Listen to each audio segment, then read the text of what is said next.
or what was Helen of Troy? We know her as the Beautiful Helen, and the taking of her from her king husband was what led to the Trojan War. In continuation, which millennium did the Battle of Troy take place? We've broken down the official chronology of the Battle of Troy. It's time to analyze what Helen was.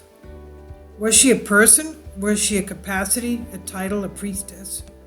The unknown hot life of the Beautiful Helen.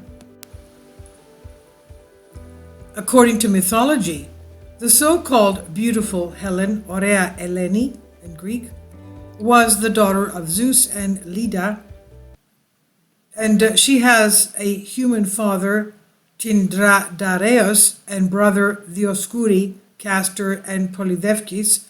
Her sister is Clytemnestra, but from a very early age, Helen was considered the daughter of Zeus and Nemesis. Nemesis, trying to avoid Zeus, ran through the whole world while constantly changing form. She was a shapeshifter, in other words, and in the end transformed into a goose, of all things.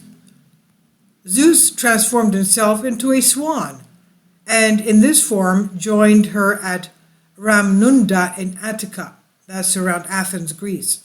After this union, Nemesis gave birth to an egg, which she abandoned in a sacred forest. A shepherd discovered it and brought it to Leda. She put it in a basket, and in due time the egg opened and Helen was born, whom Leda raised as if she were her own daughter. Still, other traditions considered Helen the daughter of Ocean or Aphrodite, in other words, Poseidon or Aphrodite. She is also attributed as sisters in addition to Clytemnestra, Timandra, and Philonoe.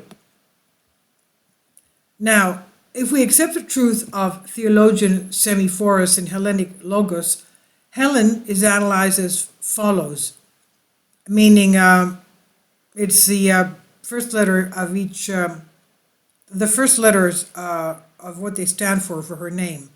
E-L-E-N, E-H, E-L-E-N, epsilon, lambda, epsilon, ni, eta in Greek. E, emitting light power. L, sunlight, wet flow. A, again emitting light power.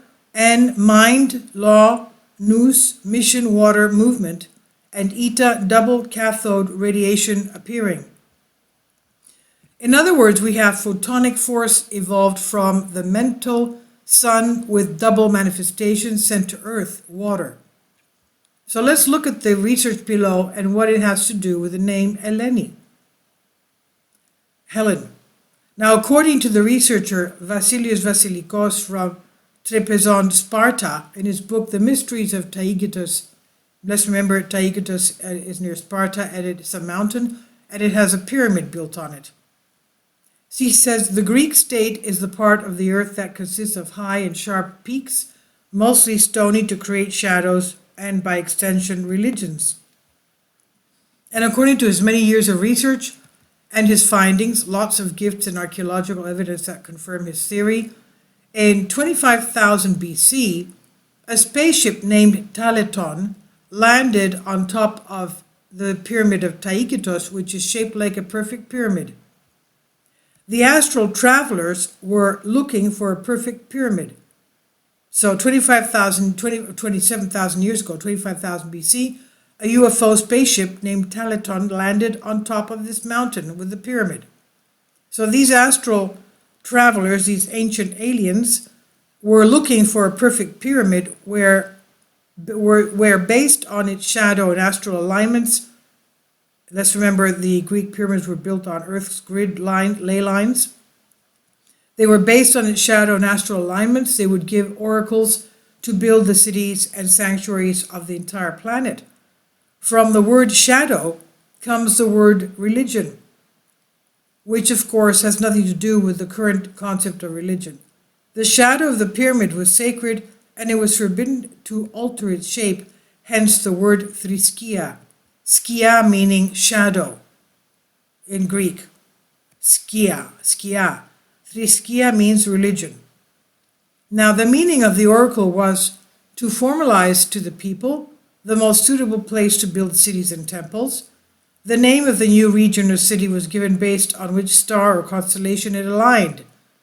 Let's remember, a lot of cities of ancient Greece, especially around Sparta, the area of Sparta being basically the area of where the true Greeks came from, you could not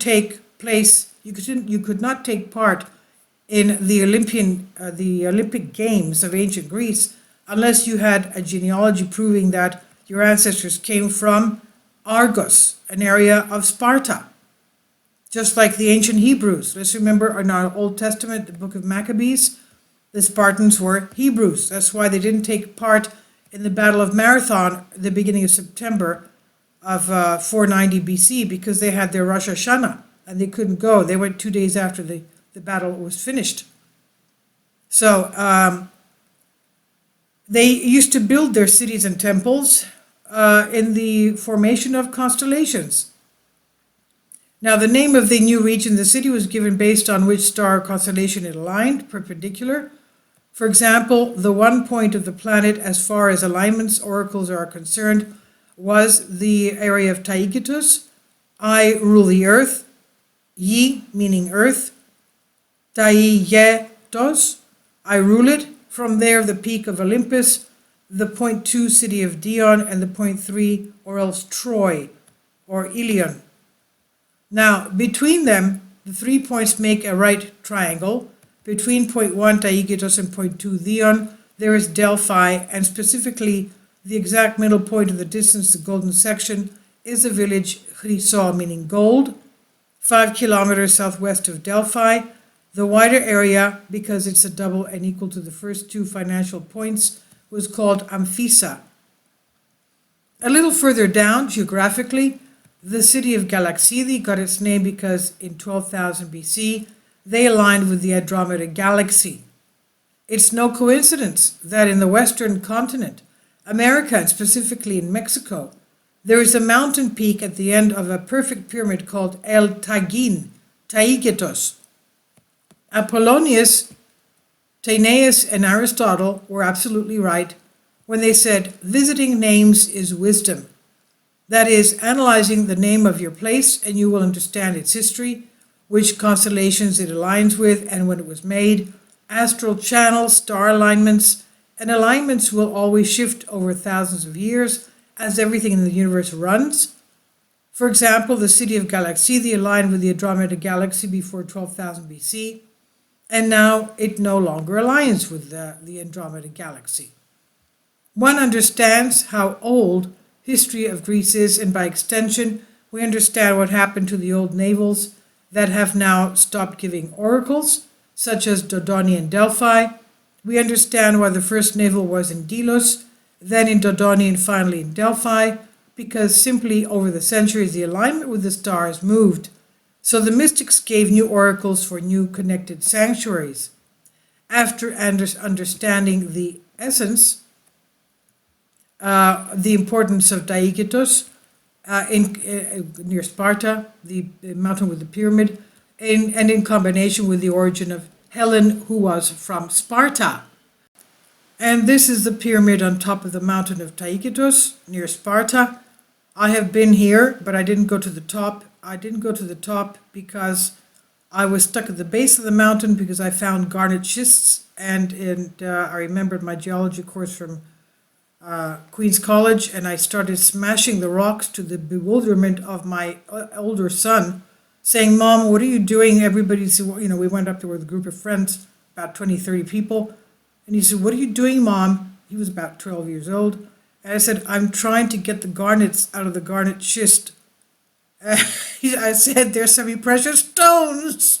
So what I did was I collected these stones and I brought them in the car, and I never took them to a specialist to get the garnets removed, and finally I just threw the rocks away.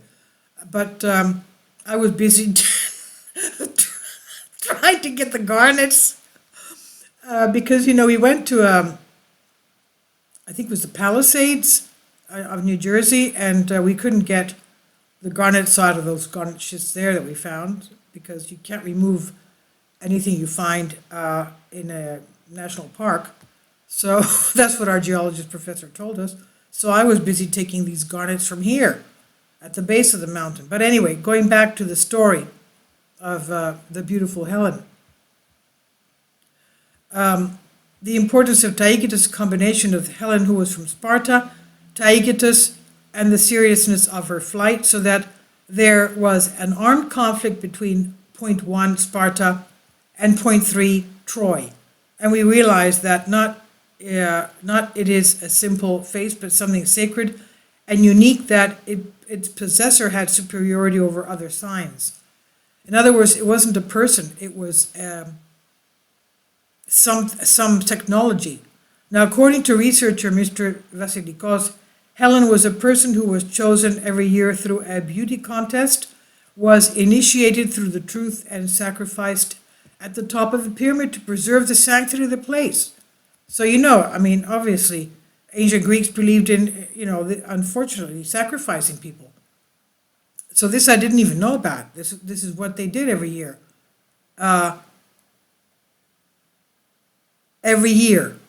So the other approaches is the issue of Helen, suggesting that it was certainly a title possessed of unparalleled sanctity and inner beauty. The holder of the title was a priestess in the supreme sanctuary of the oracles and religions, helped to spread Greek culture. In order for a woman to be placed in such a high initiatory position, it reminds us seasonally of the era of matriarchy, when most sanctuaries had female priestesses and hierophants, that is, long before the flood of Ogyges around 10,000 BC, 12,000 years ago. Helen was the intermediate link between the earth and the sky. She was the messenger of the gods to the people. She had heavenly powers and kept the institution in an unspoken state, and was an excellent manipulator of matter and spirit, and could be in any geographical place she wanted to give oracles. That's why Euripides mentions that the idol of Helen went to Troy while she herself was in Egypt. Menelaus was not her husband, but her guardian, the one responsible for her safety and protection. So her idol meaning her statue. So they stole the statue of her, whereas she herself was in reality in Egypt, and they stole the statue of her. Let's not forget that after the end of the Trojan War, Menelaus meets Helen in Egypt and not in Troy, where he was supposed to meet. At first, he does not recognize Helen because she had a different form, but then he recognizes her, and there is a jubilation and joy, as if she did not leave Sparta of her own free will. In the resulting dialogue with Menelaus, Helen confides in him that her idol went to Troy, while she and her real body came to Egypt for safety. The initiated Euripides tells us in his play Helen, I did not go to Troy, but my idol did. Menelaus, but who makes living effigies? The ether from which the gods made your wife, with which of the gods did it? Hera to replace me, Ellen, in other words, Helen. Hera to replace me and not be taken by Paris with, you say, unbelievable things. Helen, the name can be in many places, but the body is not. Menelaus, elder, come and talk with us. Angel, isn't this the reason we suffered in Troy? No, it's not her. The gods deceived us, and we had in our hands a statue of clouds that brought so much evil. What do you think? So we fought in vain for an effigy of clouds? All this is the work of Hera and the strife of the three gods. So this can also be confirmed by a different factor. When Paris stole Helen, they stayed one night across from Ythio. In other words, he stole her statue, her effigy, and they stayed one night in the island of Cannae. From there they passed Kythera, Antikythera, and traveled to Troy. Between Kythera and Antikythera there is an energy gate. This is indicated by the name Kythera, meaning door. Kythera, meaning there is a door. Kythera, thera is a door. Even today there is a blind spot out at sea where GPS, compasses, and radios do not work due to the space-time distortion that geographical point is subject to. Take a note of that. So only I wonder why the Antikythera ship went down with the Antikythera device along that area in 1900. Not 1900, they found the ship in 1900. Now, with the Antikythera device in it. Now, so only idols or energies with the ether waveform could pass through this gate, this portal. After all, the real Helen was in Egypt, but why there? Why is there point 4 of the oracles, with the difference that there are no stony mountains nor natural pyramids, when consecrated pyramids had to be covered for the creation of shadows and by extension religions, skia, thriskia in Greek, and from artificial pyramids built by the Greeks, Egypt is throbbing. An Egyptian priest addressed Solon remarks about the Greeks that they have forgotten their past, having made everything in the past while now they remember nothing. He said, "O Solon, Solon, Greeks are children, there are no old men." Solon, Solon, you Greeks always remain children, there's no old Greek. From Plato Timaeus. So the beautiful Helen, nice equals time, which happens in the exact expected time, the right time, when it's ripe and ready. Oreo, meaning a substantive adjective, a proper season, when it's beautiful, the beautiful Helen. And weather allowed the season when the season was right. Handsome or beautiful, clear and even perhaps exclusive meaning of beautiful. The word seems to begin to be used from the Christian era onwards because of the beginning of the Hellenistic era. It was not yet synonymous with beauty.